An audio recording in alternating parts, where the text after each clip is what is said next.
So this is the fold flat floor in the Mega Cab. In case you haven't seen it, it's got two compartments. This one's got a factory subwoofer, which actually sounds pretty decent. It's not too bad.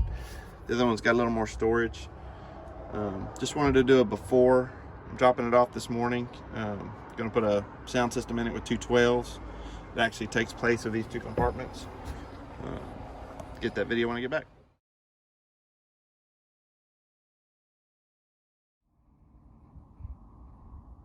Okay, so this is the difference. We got the speaker box installed. This is the Fox Acoustics. It's got the, I went 212 JLW3s. You can get the same box for 10s if you'd like. This is the newer style. It is slanted back so the seats can still recline. I think the older style was more of a squared off box. It's the ones I had in my last trucks. So the seats do recline well with this box. It fits really well.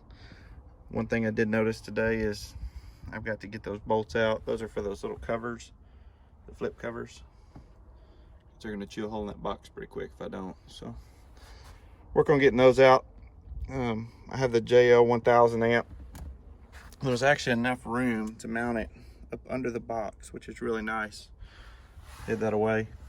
But the 12s sound really good, and they carry good. It's got a good deep tone to it. Definitely a lot more than the factory 10. Does sound better. You still have your folding, you can still fold flat, still have your space, and you can fold those seats down. You still have the space on top of it. You lose a couple inches if you look at it, sitting level.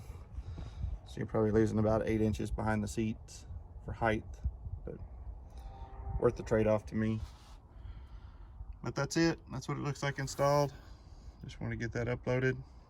I did use the JL line out converter, which also has the remote turn on for the amp when it senses signal. So pretty much it. Thanks for watching. Please like and subscribe.